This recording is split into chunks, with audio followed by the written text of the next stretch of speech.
Hai semua, kami dari kelompok 1 mata kuliah Psikologi Klinis hari ini ingin mengajak kalian nih untuk mengetahui lebih lanjut tentang sejarah salah satu cabang ilmu psikologi yaitu psikologi klinis. Yuk, langsung aja kita mulai. Pada tahun 1700 dan 1800, secara umum, orang yang terkena gangguan mental masih dipandang secara aneh dan diperlakukan secara semena-mena. Akibatnya, banyak para tokoh dari seluruh penjuru dunia yang ingin berkontribusi memberikan pengaruh positif bagi mereka. Sebelum lahirnya psikologi klinis, tokoh-tokoh yang akan kita lihat selanjutnya ini telah berkontribusi dan membantu untuk merubah pandangan orang-orang pada tahun itu. Tokoh yang pertama adalah William Tuke. Ia adalah pengusaha teh dan kopi asal Inggris yang lahir pada tahun 1732. Saat itu, ia sedang berkunjung ke rumah sakit dan merasa kasihan terhadap pasien yang terkena gangguan mental karena tidak diperlakukan secara baik. Akibatnya, ia memutuskan untuk membuat suatu fasilitas yang diberi nama York Retreat pada tahun 1796. Institusi yang dibuat William Tuke ini sangat membantu para pasien yang terkena gangguan mental karena mereka dirawat dengan baik seperti diberi makanan yang bergizi dan olahraga yang rutin. Lalu yang kedua adalah Philip Pinel. Ia merupakan mahasiswa lulusan kedokteran di Universitas Montpellier di Prancis. Pada saat itu, di Prancis orang yang terkena gangguan mental diperlakukan seperti narapidana karena mereka dipenjarakan di penjara bawah tanah di Prancis. Kondisi yang memprihatinkan ini membuat Philip Pinel tergerak untuk membenarkan stigma yang berada di dalam masyarakat Prancis. Karena pada saat itu, masyarakat Prancis menganggap bahwa orang yang terkena penyakit mental itu merupakan orang yang terasuki oleh roh jahat. Eli Todd adalah seorang dokter di Connecticut pada tahun 1800, sebuah waktu di mana masih terdapat sedikit rumah sakit yang menangani orang dengan gangguan mental atau mental illness. Saat itu, ketika terdapat orang dengan gangguan mental, mereka dirawat oleh keluarga mereka yang biasanya menyembunyikan situasi mereka karena orang tua mereka merasa malu. Nah, mengetahui hal ini, Todd mendirikan The Retreat di Hartford, di mana pasien diperlakukan secara manusiawi dan mereka diizinkan untuk memberikan masukan terhadap pengobatan mereka. Namun, rumah sakit dan institusi di Amerika masih belum cukup untuk menampung jumlah individu dengan gangguan mental. Maka dari itu, orang-orang ini sering dimasukkan ke penjara sebagai fasilitas yang dapat menampung mereka. Dorothea Dix adalah seorang guru sekolah minggu di sebuah penjara di Boston yang mendedikasikan hidupnya untuk mengumpulkan data dan juga mempersuasi orang-orang untuk memperlakukan pasien dengan gangguan mental dengan lebih manusiawi. Terdapat salah satu tokoh yang memiliki peran besar dalam munculnya psikologi klinis. Tokoh itu bernama Leitner Whitmer. Ia menerima gelar doktor dalam bidang psikologi pada tahun 1892 di Jerman, dan juga pada tahun 1896, Leitner Whitmer mendirikan psikologi klinik pertama di University of Pennsylvania. Pada saat itu, untuk pertama kali, ilmu psikologi diterapkan secara sengaja dan sistematis kepada manusia. Karena sebelumnya ilmu psikologi hanya berfokus pada penelitian. Pada tahun 1914, psikologi klinis berkembang secara pesat di Amerika Serikat.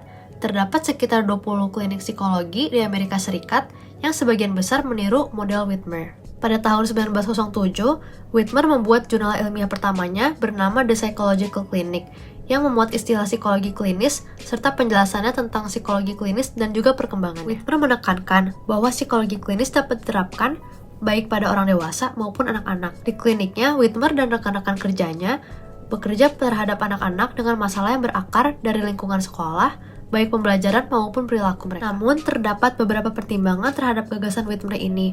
Pertama, definisi Whitmer mengenai psikologi itu berkaitan dengan kedokteran, pendidikan, dan pekerjaan sosial. Namun, ia juga menyatakan bahwa dokter, guru, dan pekerja sosial tidak memenuhi syarat untuk mempraktikkan psikologi klinis. Kedua, psikologi klinis mewakili campuran dari pengaruh satu dengan yang lainnya yang membutuhkan seorang profesional yang sudah terlatih khusus. Nah, pada akhirnya, Whitmer dalam definisi aslinya tidak disertai dengan penyebutan rencana untuk mengevaluasi efektivitasnya secara empiris.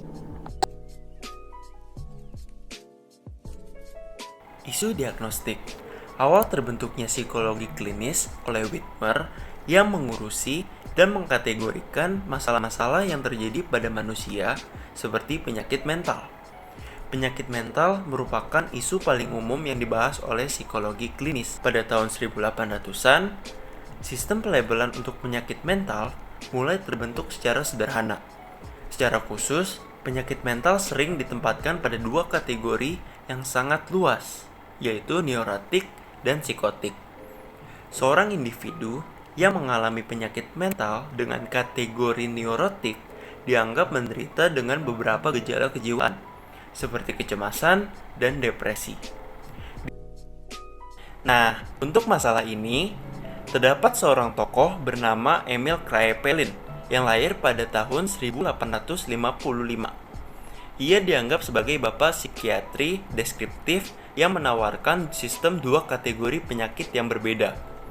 Kedua kategori penyakit tersebut adalah gangguan eksogen yang disebabkan oleh faktor eksternal dan gangguan endogen yang disebabkan oleh faktor internal.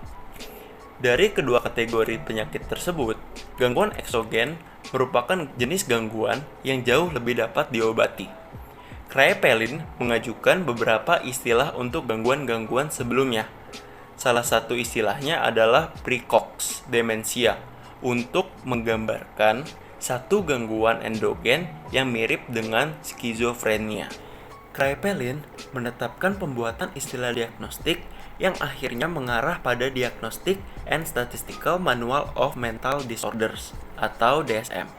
DSM ini beberapa kali direvisi hingga saat ini dan terus berkembang. Edisi DSM saat ini adalah DSM 5. Perubahan paling drastis yang terjadi di revisi DSM 2 ke DSM 3. DSM 3 tahun 1980 menandakan cara berpikir baru mengenai gangguan mental. DSM-3 memberikan kriteria diagnostik yang spesifik dan menunjukkan daftar yang tepat gejala. Selain itu, DSM-3 juga memperkenalkan sistem multiaksial yang dimana itu merupakan cara membuat katalog masalah dari berbagai jenis pada sumbu yang berbeda. Nah, dari perkembangan DSM sampai saat ini, dan akan terus berkembang di kemudian hari, merupakan hal penting yang menjadi ciri dari psikologi klinis. Selain itu, Kraepelin juga membuat alat tes psikologi yang dapat dilihat di sini. Jadi, kita akan membahas mengenai penilaian kecerdasan. Pada abad 20-an, tokoh psikologi klinis mulai meneliti mengenai sifat kecerdasan, dan salah satu tokohnya itu merupakan Edward Lee Thorndike, yang berpendapat bahwa setiap orang memiliki kecerdasan independen yang terpisah. Kemudian terdapat tokoh bernama Charles Spearman yang memimpin sekelompok ahli teori, dan mereka berpendapat bahwa adanya keberadaan G-teori. Nah, apa sih yang dimaksud dengan G ini? Nah, G ini merupakan General Intelligence atau kecerdasan umum yang dianggapnya berhubungan dengan kemampuan setiap individu. Kejadian yang paling penting itu ketika terjadinya pengujian kecerdasan pada tahun 1900-an, yaitu ketika pemerintah Prancis meminta bantuan kepada para psikolog untuk menentukan siswa yang memenuhi syarat untuk mendapatkan perhatian khusus. Alfred Binet bersama Theodore Simons menciptakan skala yang bernama skala Binet-Simon yang pertama kali disebarkan pada tahun 1905, menghasilkan Intelligent Quotient atau yang biasa kita sebut dengan IQ. Nah, tes Binet ini juga semakin populer dan akhirnya direvisi nih oleh beberapa tokoh-tokoh. Contohnya Louis Terman pada tahun 1937 dan David Wechsler pada tahun 1939. Nah, kalau yang khusus David Wechsler ini, dia membuat tes khusus orang dewasa loh. Akan membahas mengenai penilaian kepribadian.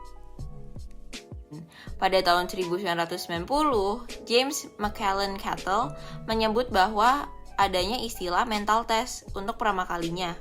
Istilah ini kemudian digunakan untuk tes kemampuan dasar seperti lamanya bereaksi terhadap suatu hal, memori, dan sensasi atau persepsi. Nah, pada tahun 1921 terdapat tokoh yang bernama Herman Rorschach. Ia menerbitkan sebuah tes yang memiliki dampak signifikan bertahun-tahun kemudian loh. Nah, tesnya ini kayak gimana sih? Ia membuat 10 set noda tinta yang diasumsikan individu dapat memproyeksikan kepribadian mereka ketika melihat tes tersebut. Nah, teknik-tekniknya itu contohnya seperti yang kita bisa lihat, yaitu ciptaan Christina Morgan dan Henry Murray yang menerbitkan Thematic Perception Test atau TAT pada tahun 1935. Nah, kemudian ada dua teknik lagi, yaitu Test Draw Person dan Incomplete Sentences Blank karya Juliet Rotter. Tes ini adalah instrumen pensil dan kertas di mana klien hanya menjawab pilihan ganda atau pilihan benar atau salah mengenai diri mereka sendiri, pengalaman mereka, ataupun preferensi mereka loh. Nah, penilaian dan interpretasi ini biasanya lebih mudah daripada untuk tes proyektif. Selanjutnya, kita membahas mengenai psikoterapi. Pada tahun 1930, selama seperempat abad, Whitmer akhirnya mendirikan bidang psikoterapi. Pada tahun 1940 atau 1950, psikoterapi berperan penting dalam sejarah psikologi klinis. Pertengahan abad ke-20, psikodinamika menyusul peranan psikoterapi. Pada tahun 1950-an sampai 1960-an, behaviorisme muncul sebagai pendekatan yang berbeda terhadap manusia, seperti masalah perilaku dan emosional. Behavioral approach menekankan metode empiris dengan masalah dan progres yang diamati dan diukur. Pada tahun 1960-an, terapi humanistik atau client-centered mulai berkembang. Carl Rogers mencetuskan pendekatan mengenai hubungan dan perkembangan terhadap terapi yang menawarkan alternatif bagi psikodinamika dan behavioral yang banyak diminati para klien terapi. Family terapi mulai berevolusi, di mana metode ini memahami individu yang memiliki penyakit mental sebagai segala dari sistem yang rusak. Selanjutnya, kognitif terapi yang menekankan pada pemikiran logis sebagai dasar psychological wellness telah meningkat ke titik yang menjadi orientasi tunggal yang populer di kalangan psikolog klinis. Selanjutnya kita akan membahas Development of Profession. Pada tahun 1917, American Association of Clinical Psychologists didirikan dan bertransisi ke Clinical Section dari American Psychological Association di tahun 1919.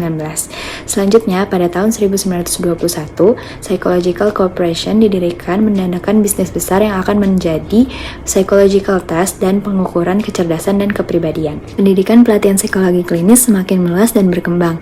American Psychological Association mulai mengakreditasi program pascasarjana yang menawarkan pengalaman pelatihan yang sesuai terapi, assessment, dan research. Rumah sakit Veteran Affairs mulai kerjasama dengan psikologi klinis dengan mendanai pelatihan pascasarjana dan magang. Pada tahun 1949, konferensi Boulder berperan juga, di mana direktur pelatihan dari seluruh negeri sepakat bahwa praktik dan pelatihan merupakan aspek penting dari PhD Clinical Psychology Training. Klinis dan tingkat baru dari pembentukan profesional psikologi klinis. Program PsyD yang pertama muncul menawarkan pelatihan lulusan dengan keterampilan klinis terapan. Program ini juga menandakan bahwa psikoterapi diakui sebagai perawatan kesehatan di Amerika Serikat. Saat ini, para calon psikolog klinis telah memiliki banyak pilihan untuk mengambil program PhD, seperti keseimbangan sains klinis dari program tradisional PhD, program PsyD yang menekankan keterampilan klinis, dan program yang mendukung model pelatihan ilmuwan klinis dan mengarah ke sisi empiris dan kontinum sains atau klinis. Selain itu, forensik dan psikologi kesehatan juga ikut berkembang. Selain itu, cabang ilmu psikologi forensik dan ilmu psikologi kesehatan juga ikut berkembang. Pada tahun 1980, para psikolog klinis mendapatkan peningkatan kehormatan dari lembaga medis karena telah diberikan hak masuk rumah sakit dan hak perawatan kesehatan.